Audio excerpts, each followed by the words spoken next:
Hey guys, welcome back to our channel. In case you haven't met her, this is my daughter Esther. Queen Esther, wave, say hello. She's always laughing. She's very, very shy. I had to come on this channel today. Glory be to God in the highest. Oh yeah. So those of you who check my community page know that the whole weekend I've basically been ranting about Greenleaf. So this is like a spoiler alert. If you haven't watched season 4, so please don't watch this video because I don't want to spoil it for you. Come back and watch it another time because it's going to be a spoiler alert for you. But I cannot keep this to myself. I need to do a reaction to Greenleaf. I've just yesterday binged, like I watched the whole season in one day. Can you believe that? Esther was asking me, where am I now this morning? I said, I've finished. Yeah, I cancelled all my plans to binge watch Greenleaf because I am a huge fan of Greenleaf. And we in the UK here have been anxiously and patiently waiting for season 4. And Netflix, I think it was yesterday, they literally uploaded it. I think it was yesterday because I've been looking. Every day I'm checking, when are they going to upload it? But you watched it before me, didn't you? You watched it online. What did you think? What was your impression? You think season 4 was as good as season 1 to 3? I think it was really good. They didn't bring that girl back. What's her name? Is it Rachel? Oh, Rachel, yeah. Rachel. They didn't bring her back. The one that was after the bishop. Yeah.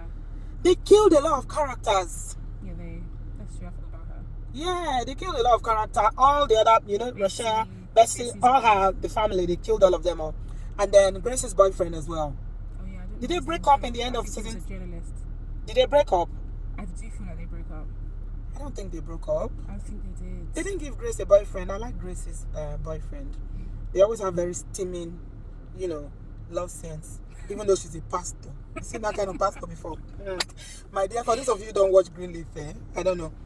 I don't know where to start. So it's a Christian drama. It's based on a Christian family and it's a US sitcom. What do I call it? Is it a sitcom? Drama series. And this is the season 4 that we finally watch. And oh boy, is there drama in it or what? It's the kind of drama that you have never ever seen before. I mean, you don't expect from Christians anyway. Is that a Christian family?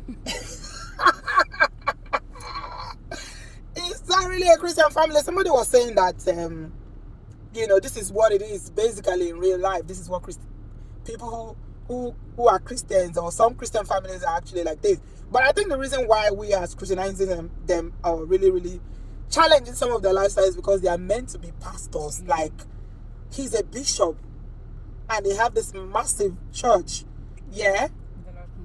with a very massive congregation, black congregation, and their lives are just, oh my God. Who is your favorite character? Well, it used to be Sophia. Sophia. What do you think about her this season? I think she's just going through some challenges. That's part of her growth. Yeah. As she gets older. But I don't think I had a favorite character this time. Because she had really bad news at the end of season 3, isn't it? Yeah. About how she's never going to have children. Yeah. That can really change somebody's life. I think she's only supposed to be 15 or 16. Oh no, 18. No. She should be in her 20s, isn't she? I don't remember. She went to college. Yeah. To 18. Yeah, I think she's a young adult. Now, my favorite character in the whole of that drama is Bishop. Oh, okay. Yeah, Bishop Greenleaf is my favorite character. Because I feel like Bishop really, really believes in the God that he serves. Yeah. He's a true Christian. Like, there's some characters in him that I really like. He's very patient. Yeah. He's kind. He's understanding. He has to be calm to live with that woman. That Lady May. That woman. She is something else. I'm telling you. She's like, okay, what do you call her? She's the matriarch of the family. Yeah. And she's this woman that everyone has to obey. Whatever she says has to go. Yeah. And I think that's why she and Grace, they always clash. Yeah. But they didn't really clash this season. They seem like they really got along this season. Yeah, same. Now, let's talk about Jacob. Before I go to Charity, let's talk about Jacob. You think Jacob is a mama's boy? Yeah, 100%. Why? I don't think he struggles to let go. Let go of what? the attachment that he has with her. I don't think he's really attached. He just respects his mom. He loves and respects his mom. I know the wife is always trying to make him choose, and I think the wife she didn't communicate to him what the actual issue is of why she wants to leave. And I don't know if maybe she had done that. Then maybe. Oh, you mean why she wants to leave the house? Yeah. Okay, so there's no real reason why. No, there's a reason why. As in to him, apart from the fact that she doesn't get along with the mum, what other reason is there? I feel like Jacob knows that Carissa doesn't get along with Lady May, and he has not really done anything to foster a good relationship between them. He's very, very laid back about it. He pretends as if everybody is getting on. Like, the mom loves him, shows him love and kindness, but she doesn't like Carissa. I don't know why. But Carissa is saying that she's always trying to please her. Yeah. She's always tried to earn her respect, but there's nothing she can ever do. Why do you think she doesn't like her? Is it because Jacob is the only son? Possibly. Just a mixed boy. So, is this attachment that we have to male children, isn't it? It's a mother-in-law thing, isn't it? Yeah. The same fight with mother-in-laws that we have back home in Africa, where women never let go. You want to fight? Leave my son alone. He's my son. And you're like, I'm his wife. The struggle for mother-in-law and daughters-in-law relationship is real. But I feel like Jacob is torn between his wife and his mom. Yeah. And because he's not somebody that is so assertive in nature, he couldn't really, he can't really stand up to his mom or really push for his mom to stand down. Because she constantly criticizes the wife, and it's not a good thing. When if your mother-in-law constantly picks on you, says that you're never good enough, she says she's always whining, she's desperate. And did she act desperate this season or what? She tried to open Bishop's safe. Yeah. That is so bad. Carissa really, really shocked me. She was a completely different character to this season. Yes, I feel like they changed her character this season. It was like everything has been going on finally. You know how somebody will be taking it at a point. It's too much. It's too much, and you just poured over. She was really going after Lady May this season, and she told her everything she was feeling, how she's put up with her, how she doesn't want to. She laid it out. She laid it out. When that slap landed on her face, I felt the pain. Lady May just slapped her. I'm like, oh my God. But she didn't tell Jacob about that. Yeah, they didn't. They didn't mention it to anybody. And I feel like that's one of the problems with our family. There are too many secrets. Yeah. Too many secrets. Everybody's so secretive about everything. Nobody communicates about anything. They're always yelling at each other. And their communication is quite poor. Then finally, the Miss Needy of the house that's finally brought the whole charity. Now, the people that annoyed me last season was Zora. Zora was getting on my last nerve, that little girl. I felt like going into that TV and punching her or just slapping her and slap some sense into her because she was such a sport brat, running away with a boy and all that. But it seems like she settled down this season. But Charity, why do you think Charity is like that? Is it because she's the last? Yeah. But then usually the last ones get the most attention, so I don't know. You think she's not getting enough attention? That's why she's always acting out? Because I do get the vibe that she's spoiled, so she gets anything she wants. But I really don't know what I think she just has this idea that she can be a pastor, and because her parents don't believe or support that journey that she wants to take. All of them want to be a pastor. Yeah. But you see, I think the same issue happened with Jacob as well in one of the seasons where he wants to have this take on the journey of being a pastor. And I think that's why he ended up leaving. Yeah, to go to the other church. Yeah. He ended up leaving, then he came back. Charity is very, very insecure.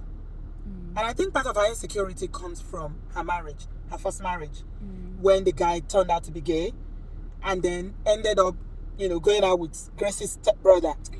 That really, really affected her confidence. So she couldn't take that. And because of that, she started hating Grace. I think she kind of hold Grace responsible. I feel like she's been hating Grace since Grace returned home. You said something to me yesterday that thank God I don't have a sister. An older sister. Yeah. An older sister. I've always, a sister in general to me. I've always wanted an older sister, but seeing stuff like that just makes me think. No, it doesn't have to be like that. I have sisters. We don't have that kind of relationship. You can have a sister and the relationship will be smooth. Sisters can be your best friend. It's just that Charity is so vindictive. I've never seen. Yeah. I think she's jealous of Grace. Yeah, 100%. Yeah. And one of the reasons, it's not like Grace is even married or she's in a successful relationship. She doesn't even have a boyfriend. Yet she's jealous of her. She feels that the parents are fussing over Grace more than the other children. Yeah. And it's always G. And I think the lesson we can learn from that as parents is that, please, if you have more than one child, don't show preference. No, don't. Don't ever show preference. Even if internally you love one more than the other, don't let them know, because it can be very, very, toxic, and it can, it can generate to things that you would least expect. Because those children, do you know that Charity actually was sleeping with the enemy and actually gave the family out? Now, at the end of the season, everything backfired because she's always seeking for love in the wrong places. Yeah. Because she doesn't feel validated at home. She doesn't feel loved. But her dad, I feel like the bishop, and that's another thing I like about the bishop. He goes out of the way to show her that he loves her. Yeah. You see where they were singing that Unforgettable, that song, when it was in the piano, that scene was like, Unforgettable. That was a really good scene. He was trying to tell her that she's valued in the family. She always, I don't know, it's difficult with needy people, when people still feel needy. Yeah. And it comes from not having self-confidence. If you're not confident in yourself, you've always been blaming other people as, I'm not always the center of the life in the family, is always this. Goodness. She gave the church away. Basically. Gave the church away. I cannot wait for season 5. So basically, what we know from season 4 ending is that the black guy, what's the black pastor's name? The black pastor from the H&H church. He's going to be married to the skinny white girl that is so annoying. Yeah. And they are going to run the church together. Basically. So all the Greenleafs are out finally. How is Charity going to sing in that church now? I mean, how is she going to face her parents, knowing that she chose a man over her family? So it means that when they called her to go and vote in that Dickens board, she voted against the parents. Yeah. Oh my God. If you are put in a situation to vote between your family and a man you love, who are you going to vote for? I wouldn't do it. You won't vote at all? Yeah, but then I wouldn't be in a situation where my family's going against. Yeah, I just couldn't put myself in that sort of situation. No, it's because she was dating the wrong person in the first place. But she really She's knew. dating somebody that was against the family. Yeah, and she was even spying on her family. Exactly. I couldn't imagine myself doing that. No way. I couldn't believe that she would actually spy on her family. Wow, that girl really, really feels empty. Like, she feels so vulnerable. Like, she needs affirmation every minute. Yeah. And she was getting it from the black pastor. She was getting it. He kept telling her, you are the best among them. You are the best among this family. You are the best. You are this. You are that. Oh, now washy. Eventually, he thought that there's not going to be a wedding. He's not going to marry her after proposing and giving her a ring. Yeah. First of all, I thought that proposal was too quick. Yeah. When did they start dating that he gave her a ring? Yeah. If she was not so foolish, she would have realized that this guy is playing me. And the mom tried to tell her. Everybody tried to tell her, including Jacob. And Jacob is the least perspective. He's the least person with perspective in that family. He told her. He's a man. You know what? I feel like the pastor targeted her because she's the weakest link in the family. And he could see that he could penetrate her. And she is the one that will fall. And she did. Yeah. Wow. If you see season 4, then you probably know what we're talking about. For those of you who are not lovers on Greenleaf, I'm sorry that you might not understand what we're talking about. But the drama was, I spent the whole day watching because I couldn't wait. It's just so much going on in the church. I hope the real church of God, the real church that Jesus is going to come to, is going to be so much better than this, because, oh my God, the level of, inordinate ambition, greed, money grabbing, whatever you can think of that a Christian is not supposed to be, is what these people are. And they are a Christian family. What does that tell you about the way we practice this Christianity? Anyway, any last words? Let's sign out. Bye. Esther is saying bye. We're doing another vlog together again, so watch out for that soon. We're gonna do what we're doing in the next one. Oh, we're gonna try the Patricia Bright, yeah. So we're just going to pick up some of Patricia Bright's makeup, and we're going to be reviewing them, doing mom and daughter tag. So stick around, watch out for that. If you didn't understand Greenleaf, don't worry, you understand that one if you are into, beauty. And yeah, thanks a lot for watching. Bye. My leaders are show to us money. Inemel.